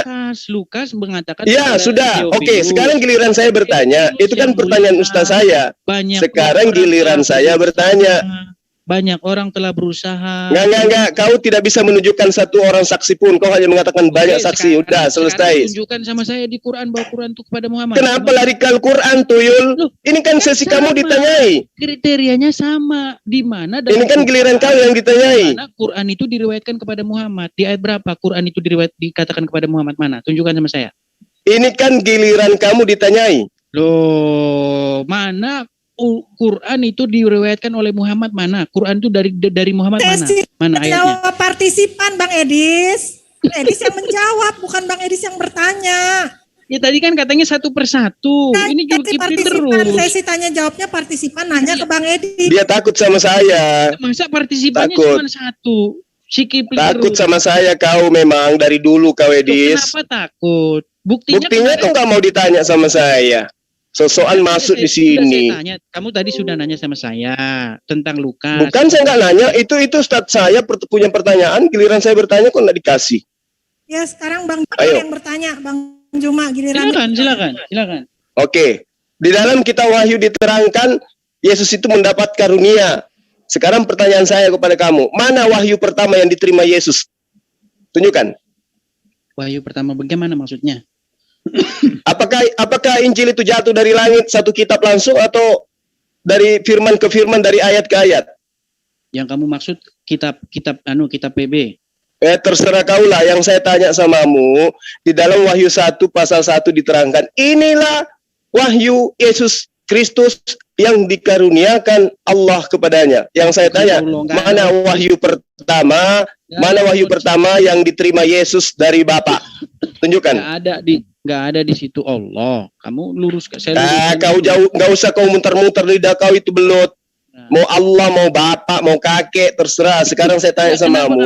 Kenapa kamu ngemis-ngemis bahwa Allah ada di situ? Saya nggak ngemis, Tuyul. Itu aja di kitab. Kalau saya tunjukkan di kitab terjemahan lama ada Allah, gimana? Di mana ada Allah? Bukan Allah loh di situ, Allah. Ya, terserah kaulah, Tuyul. Mau menipu kayak manapun terserah, suka-suka kau saja. Sekarang saya tanya samamu, wahyu pertama yang diterima Yesus itu dari mana? Yang mana? Ya, jawab dulu Bang Edis. Pertanyaanmu nggak jelas. Pertanyaan wahyu pertama gimana maksudnya itu? Astagfirullahaladzim, belut. Enggak, pertanyaan. Ini kan, ya.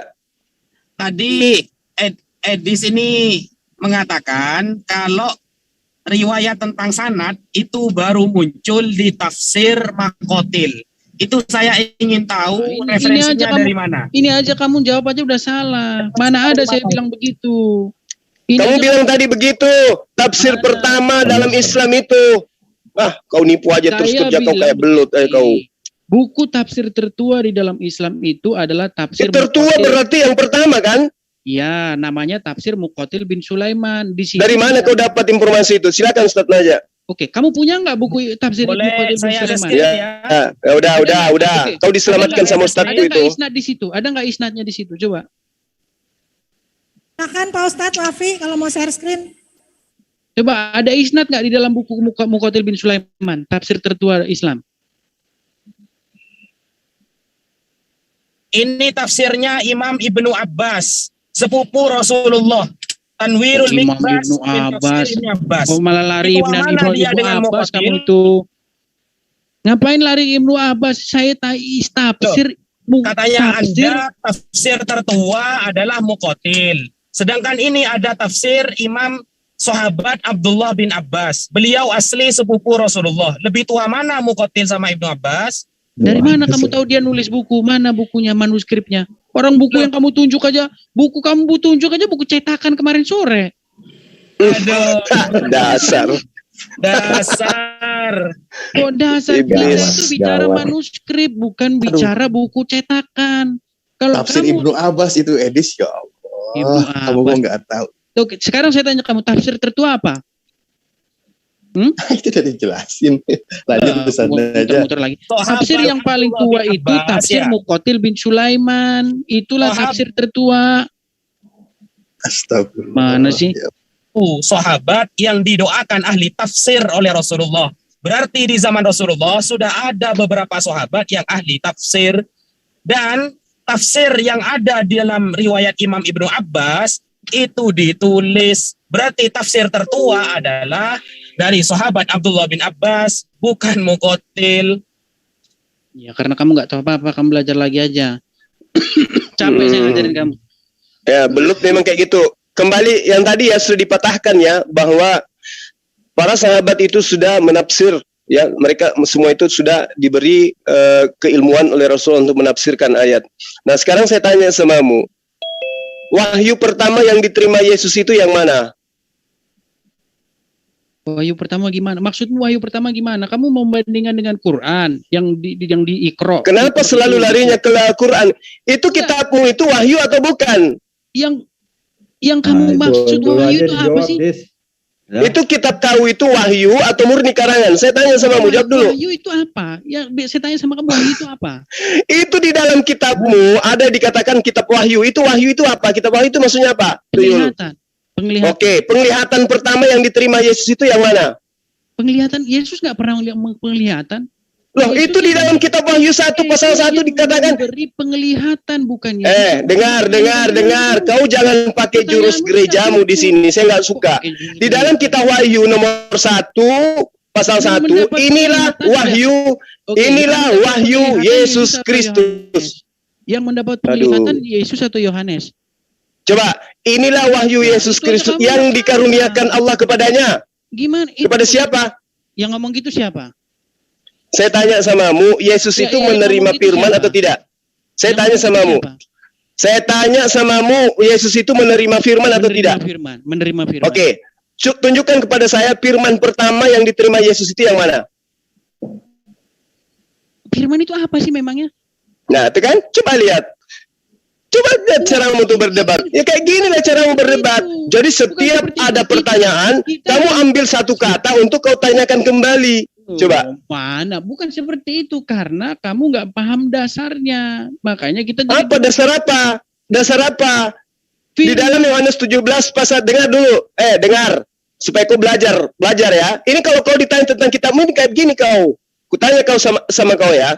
Di dalam Yohanes 17 pasal 8, Yesus mengaku menerima firman dan kemudian Yesus mengaku menyampaikan firman. Sekarang firman pertama yang diterima oleh Yesus itu yang mana? Salahnya di mana? Enggak, salahnya di mana? Saya tidak tanya salah atau benar, Tuyul, saya tanya. Firman pertama yang diterima Yesus itu yang mana? Nggak ada dikatakan ini yang pertama, nggak ada dikatakan begitu dalam Bible. Inilah firman yang pertama kali. Memang nggak ada, tapi Yesus mengaku menerima firman kan? Iya, terus Terus ada nggak dalam Injil dikatakan inilah? Kalau Yesus mengaku menerima firman, firman mana yang pertama diterima? Ayo. Kenapa kok di-mute terus saya? Di-mute lagi. Sekarang saya tanya samamu, Yesus menerima firman. Firman yang pertama diterima Yesus itu yang mana? Di dalam Injil tidak ada informasi mengenai firman yang pertama kali diterima Yesus. Jadi tidak ada? Jadi kamu nggak tahu? Di dalam Injil tidak ada dikatakan inilah firman yang pertama kali diterima, nggak ada. Lah, tapi kan dia menerima firman. Ya pertanyaanmu udah saya jawab, nggak ada di situ di dalam Injil dikatakan ini. Jadi kamu tidak tahu. Jadi kamu tidak tahu firman yang pertama, firman yang terakhir kamu nggak tahu. Di dalam Injil nggak diinformasikan. Atau jangan-jangan kitabmu itu memang bukan firman yang diterima oleh Yesus. Ya nggak masalah. Kamu mengatakan itu nggak masalah, Julkipli. Nggak masalah. Iya, nah jadi kan terbukti sekarang. Kamu nggak bisa menunjukkan wahyu yang diterima oleh Yesus itu yang mana. Ya kan? Nah, dengan kesimpulan ini, nyata bahwa kitabmu itu memang hanya karangan.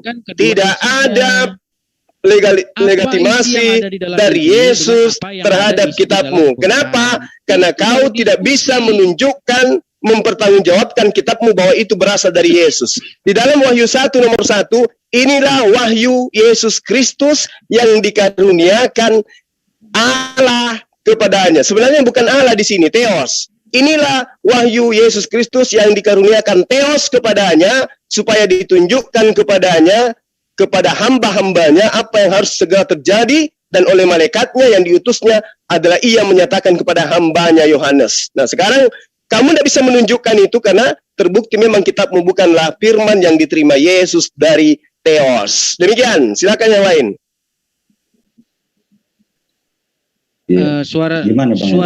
Suara saya kayaknya disetting dari sana pelan banget. Ada di settingan. Ini nggak ada settingan. Ada ini ada pertanyaan nih sebelum teman-teman lain akan bertanya nih ya. Menurut Matius 17 ayat 5 sampai 8 ya, dan tiba-tiba sedang ia berkata-kata, turunlah awan yang terang menaungi mereka, dan dari dalam awan itu terdengar suara yang berkata, inilah anak yang kukasihi, kepadanya lah aku berkenan, dengarkanlah dia. Mendengarkan itu tersungkurlah murid-muridnya dan mereka sangat ketakutan. Ya, pertanyaan saya, yang ngedengar suara ini siapa aja, Dis? Menurut analogi logika paling pendek kamu itu siapa aja nih? Agak putus suaranya, coba bagian yang terakhir, bagian terakhir. Ya. Inilah anak yang kukasihi, tiba-tiba datanglah terdengar suara yang berkata, inilah anakku yang kukasihi, kepadanya lah aku berkenan, dengarkanlah dia. Ini suara siapa? Pertanyaan pertama, ini suara siapa ini? Suara Bapa. Suara Bapa. Oke. Yang mendengarkan suara Bapa ini siapa aja? Semua yang ada di situ. Semua yang ada di situ. Di sini diterangkan murid-muridnya, ada Petrus dan ada Yohanes Pembaptis. Betul? Betul. Oke. Sementara di Yohanes 5 ayat 37, ya, sabda Yesus sendiri, Bapa yang mengutus aku, dialah yang bersaksi tentang aku. Kamu tidak pernah mendengar suaranya, rupanya pun tidak pernah kamu lihat. Ini siapa yang berbohong? Iya. Saya jawab. Matius, apakah Yesus di Yohanes ini? Saya jawab. Makanya saya bilang kalau orang kerjanya tukang nyomot-nyomot kayak ginilah. Waktu Yesus mengatakan, ya, kan saya mau jawab atau enggak ini? Dikasih jawab enggak saya? Silakan. Ya, makanya saya itu sebenarnya sakit kepala sendiri ketika menghadapi orang yang tukang menyomot-nyomot gini. Ketika Yesus mengatakan suaranya tidak pernah kamu dengar, Yesus mengatakan kepada siapa itu, saya tanya? Murid-muridnya lah. Wah, inilah kamu, makanya maaf kata ya. Orang kaya. Sebentar. Maaf kata ya. Kamu sebenarnya sudah terdiskualifikasi secara ya logikamu nggak kepake. Kalau kamu baca di situ, Yesus itu sedang berdebat dengan lawan-lawannya. Bukan berbicara kepada muridnya. Suara murid. Nah, oke. Sebentar, saya bacakan saja dulu. Sebentar, saya bacakan dulu. Sekarang, biar siapa kelar. yang mendengarkan suara di atas awan itu? Siapa? Kan sudah dikatakan Kan sudah dikatakan di situ. Di situ ada siapa saja. Di situ Berarti ada Yesus. itu Dengar dulu. Ini kan mau saya jawab. Firman. Suara mau Bapak saya itu jawab. Firman. Enggak. Kamu pahamin cepet firman aja. itu apa sih? Yang kamu pahamin firman itu apa sih? Makanya ini suara Bapak ini apa ini? Nah, yang kamu pahami dengan firman. Yang kamu pahami dengan firman itu apa sih? Voice over apa gimana ini? Ya, makanya saya bilang ya, inilah kamu itu sebenarnya umat terjemahan itu sebenarnya kamu. Gini loh. Firman itu bahasa Indonesia. Firman itu bahasa Indonesia. Di Bukan, dalam itu bahasa Turkis. Farman. inilah, gimana saya bisa jawab kayak gini kalau jawab dipotong-potong terus. Oke, lanjut. Ya. Logos itu kalau kamu terjemahkan kalau menurut bahasa itu logika. Ya, bukan sekedar suara gitu seperti yang Zulkifli pahami. Tadi ditanya sama saya, firman apa yang pertama kali diterima? Dia pikir firman itu maksudnya omongan gitu. Enggak, berarti Yesus pernah setara dengan murid-muridnya mendengar firman langsung dari Bapa begitu ya. Dari Tuhan begitu, dari Theos. Matius jadi nabi tiba-tiba. Ini siapa ini? Ini siapa? Petrus tiba-tiba. Enggak, ini siapa ini? Jadi setara dengan Yesus. Enggak, ini siapa? Begitu. Suara siapa sini? Doni, ini suara siapa? Doni? Oke, gini loh, seperti saya bilang. Ketika di bukit itu yang ada di situ siapa saja, murid-murid itu siapa saja, ada di situ Petrus, ada Yohanes dan ada saudara Yohanes yaitu Yakobus. Mereka itulah yang langsung mendengar di situ. Halo, sudah? Ya. Nah, sementara konteks yang di dalam Yohanes yang dikatakan suaranya pun tidak pernah kamu dengar, itu lawan Yesus, bukan murid-murid. Makanya saya bilang kamu ini bawa pertanyaan itu udah salah. Karena kamu nggak baca, pertanyaannya itu kamu dapat dari orang, nggak kamu baca sendiri. Yang bersaksi bahwa Yesus adalah utusan Bapa itu siapa aja yang menyatakannya itu? Yesus sendiri kan? Ya murid-murid juga menyaksikan itu. Berarti murid-murid juga setara dengan Yesus begitu? Setara gimana maksudnya? Pertanyaanmu semakin ngawur aja, nggak ada yang lebih bagus kan pertanyaanmu. Coba next lah pertanyaan yang lebih bagus lah. Pertanyaannya ini siapa, suara siapa? Inilah anak yang kukasihi, kepadanya lah aku berkenan. Dengarkanlah, ini suara siapa? Tadi udah saya jawab, kamu suara tanya Bapak. Lagi. Suara Bapak itu firman bukan?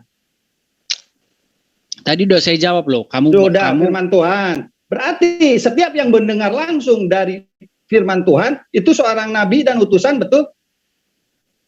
Bagaimana? Ya, berarti setiap yang mendapatkan firman itu seorang nabi dan utusan yang setara dengan Yesus, betul? Belum tentu. Kok belum tentu? Makanya ini. Loh, kan kamu nanya. Jujur aja. Belum ini tentu. Gimana sih? Oh, berarti orang biasa juga nggak ada bedanya dengan nabi begitu. Ketika dia mendapatkan firman, ini nabi nih. Cuman orang biasa juga bisa. Ini gimana ini? Terus apa fungsinya definisi nabi dan utusan? Kamu jelasin nabi itu nanti kamu nggak tahu nabi itu apa. Nabi. Bahasa apa nabi itu? Bahasa Ibrani. Kok bisa ada di Arab nabi? Di Quranmu ada kata nabi nggak? Jangan kemana-mana, lari-lari kan? Kan kamu lari kamu. Kamu bilang nabi. Enggak, kamu sekarang kan dijelasin aja. Kamu tahu nggak permasalahannya dari mana? Permasalahannya itu kamu nggak tahu apa yang sedang kamu bicarakan. Loh. Hah? Ketika Musa mendapatkan firman dari Allah, begitu. Apakah ada selain Musa waktu itu yang mendapatkan firman? Mendapatkan firman itu maksudnya gimana sih? Menerima firman. Menerima wahyu Allah. Ada. Selain Musa ketika di zamannya, ada. Ada, Tuhan berbicara langsung kok dari awan di situ ada. Iya, sama siapa? Sama orang Israel. Sama orang Israel. Siapa orangnya itu? Ya bangsa Israel, mau disebutin satu-satu kayak Zulkifli tadi ngomong sebutin namanya gitu. Oh, harus jelas, karena kalau apa bedanya nanti Musa sama orang-orang Israel yang kamu saya sebutin aja, gini aja. Kamu saya tanya satu pertanyaan aja, gini aja. Kenapa Musa itu dipilih selain dari yang lain begitu? Don, gini aja. Satu aja pertanyaan sama kalian. Kamu nggak masuk logika. Siapa penerima Al-Quran? Siapa penerima Al-Quran? Rasulullah Muhammad SAW. Di mana? Di mana ayatnya? Di mana? Di mana ayatnya? Oh, ada banyak. Tunjuk satu, mana? Banyak itu dari tunjuk satu aja. Surat Anas pun tunjuk satu ayatnya di mana Muhammad menerima firman dari Allah, di mana? Di Quran mana? Dari surat Al-Baqarah sampai surat Anas itu wahyu Allah. Al-Fatihah nggak masuk. Al-Fatihah nggak masuk. Al-Fatihah masuk nggak? Oke. Bismillahirrahmanirrahim itu siapa yang ngomong di situ? Termasuk semuanya, udah. Bismillahirrahmanirrahim di situ yang ngomong siapa di situ? Balik ke topik. Enggak, ini saya balikin ke kamu loh. Perkataanmu itu saya balikin ke kamu. Dengan Yesus, sama-sama pertanyaanmu itu saya balikin ke kamu. Enggak, makanya balik lagi. Inilah anakku yang kamu bilang ini firman atau bukan? Firman. Ya, diulang-ulang lagi, balik-balik lagi. Matius harus jadi nabi. Diulang-ulang lagi, balik-balik lagi. Harus setara dengan Yesus ini. Apa bedanya? Ya kalau kamu paksain harus ya terserah kamu. Kalau kamu paksain harus ya terserah kamu. Ngapain saya capek di situ? Bangsa Israel sendiri menanti-nantikan seorang nabi hampir 400 tahun, hampir 4 abad itu setelah kejatuhan di Babilonia. Kenapa tidak menurunkan wahyu ke orang-orang biasa? Kamu itu makin ngawur aja, Don. Menara Babel itu kapan? Kok kamu bilang 400 tahun? Bang Edis, sesuai tema ya. Ini ada yang mau bertanya lagi. Yang lain aja, next. Bangsa Israel. Next. Yang lain, next. Nggak bisa jawab berarti. Anda tuh nggak bisa jawab. Ya nggak apa-apa lah, nggak bisa jawab. Iya, nggak bisa jawab. Next. Iya, udah. Next. Oke. Ini dari siapa sih, namanya ini mah dari pihak Kristen ini. Mau bertanya ini dari pihak Kristen. N26 Alpha siapa namanya ini? Assalamualaikum warahmatullahi wabarakatuh. Ikhwan Fisabilillah. Edi, selamat datang di Zoom MNCI. Kami memperlakukanmu dengan penuh kasih. Semoga betah. Mana penuh kasih gimana? Ya, suara dikecil-kecilin. Ya, selamat